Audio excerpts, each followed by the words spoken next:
There is a bag of white dirt sitting on the shelf of every garden center in your country right now. It costs $4.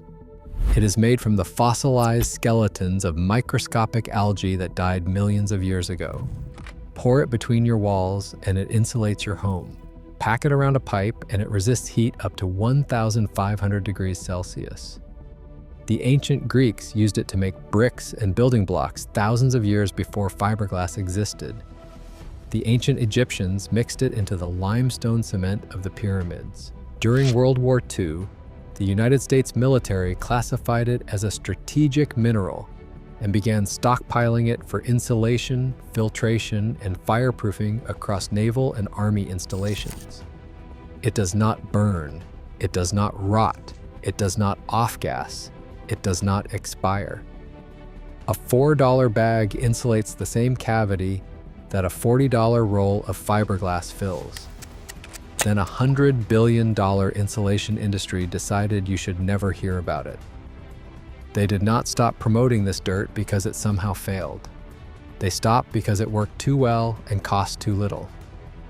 A fossilized powder that anyone can pour into a wall cannot be sold as a branded panel. And what cannot be branded, patented, or marked up cannot generate the margins that shareholders demand. This is the story of diatomaceous earth, the oldest natural insulation material on the planet, and how the modern building industry made sure you would never think of it as anything more than garden pest control. Welcome to the Camping Vault. This is where we crack open the vaults that massive industries lock shut. If these vaults matter to you, hit subscribe and ring the bell so you never miss one we open.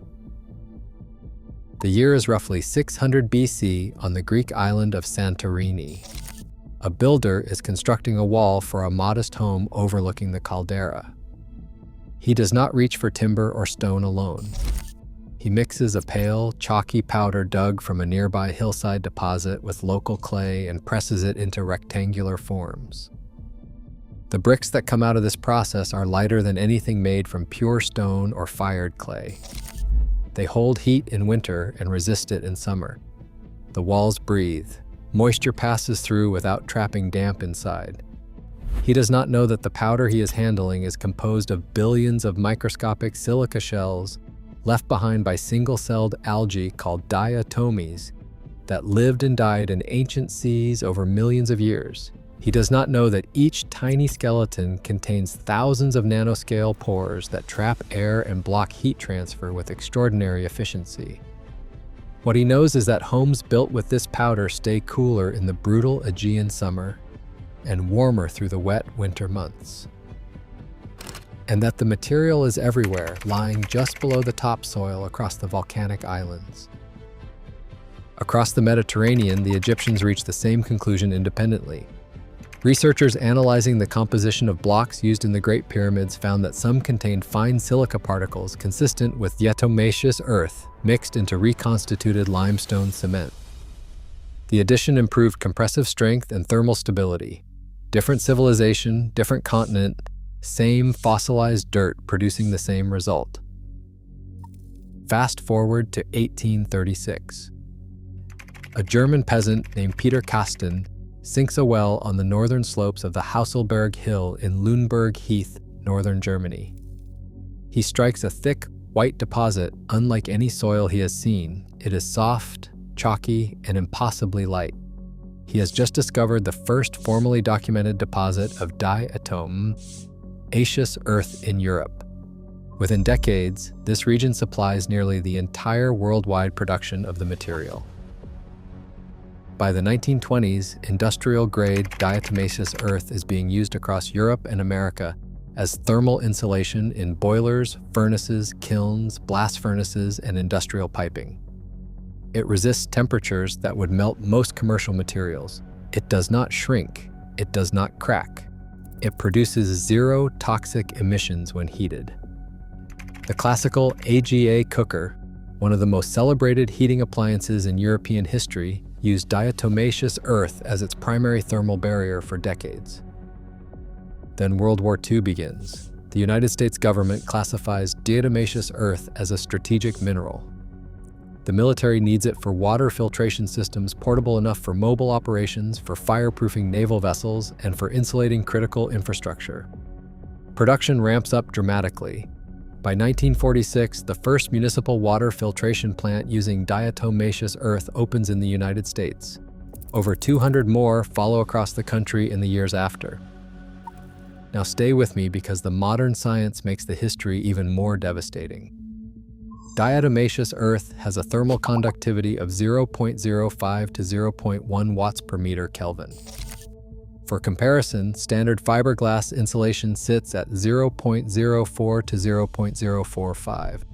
Expanded polystyrene, the foam board sold at every home improvement store, measures around 0.03 to 0.04.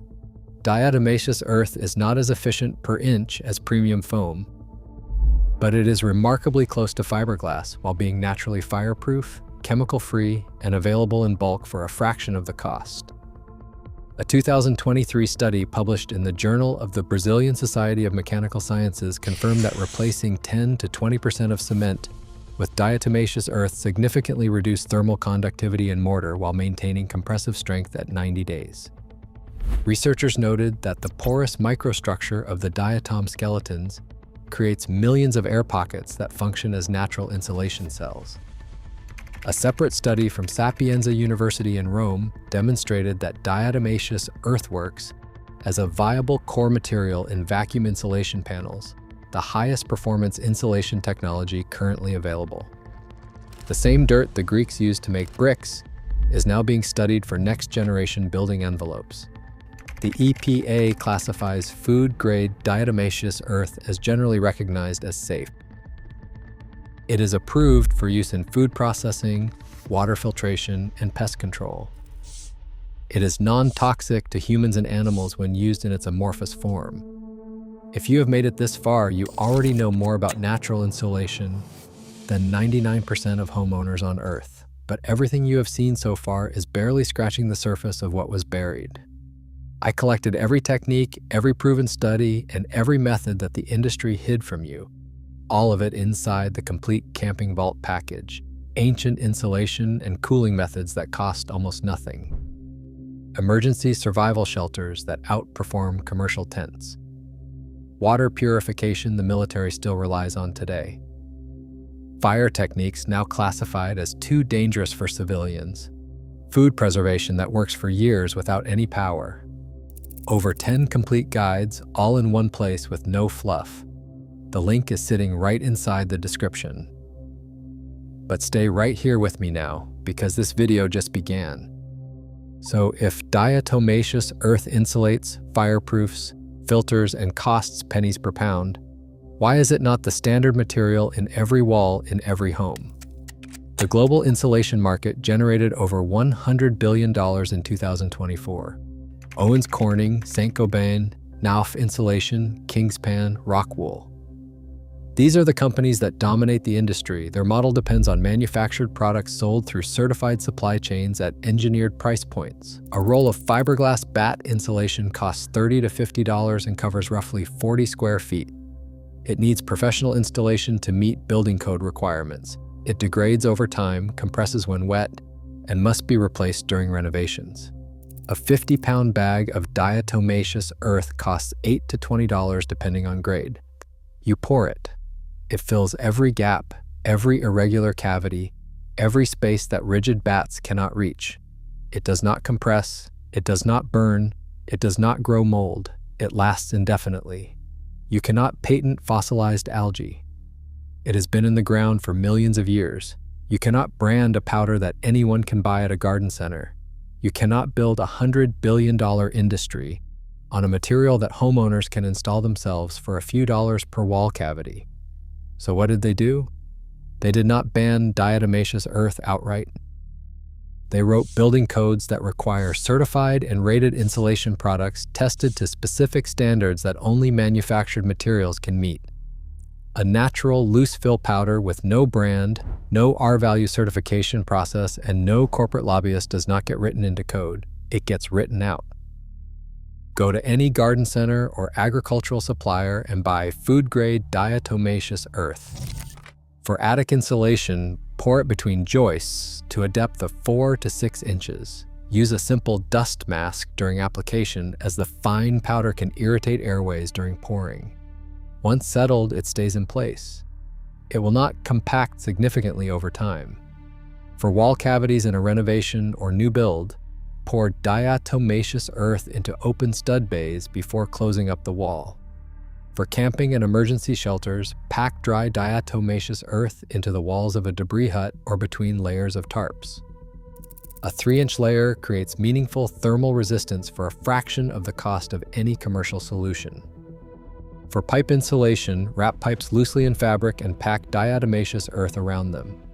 The powder resists heat transfer and will not ignite even at extreme temperatures. A homeowner in rural Vermont filled his entire attic with food-grade diatomaceous earth during a renovation. 2 50-pound bags at $12 each covered roughly 300 square feet at 4 inches deep. His heating bill dropped by over 15% the following winter. Total cost, $24. The equivalent fiberglass job was quoted at over $800 installed. Now I need to be honest with you about something important.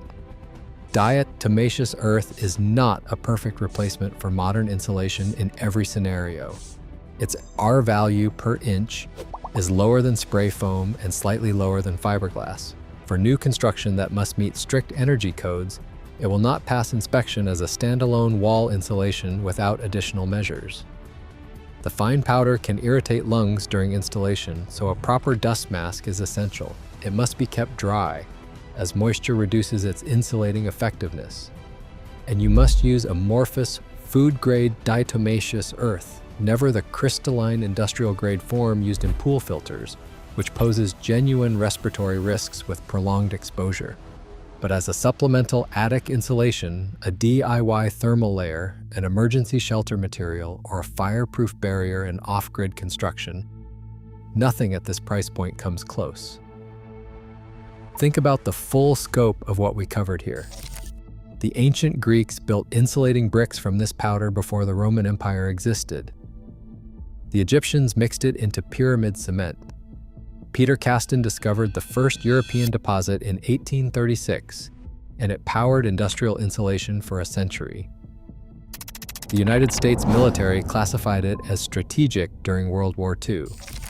Modern researchers at Sapienza University confirmed it works in next-generation vacuum insulation panels, and a $100 billion industry made sure that when you walk past it in the garden aisle, you see bug killer, not insulation. This knowledge did not disappear. It was buried under decades of building codes and marketing written by the people who profit from selling you manufactured panels at $40 a roll. The dirt is still right there on the shelf. $4, no certification required. If this vault opened something for you, subscribe and share it.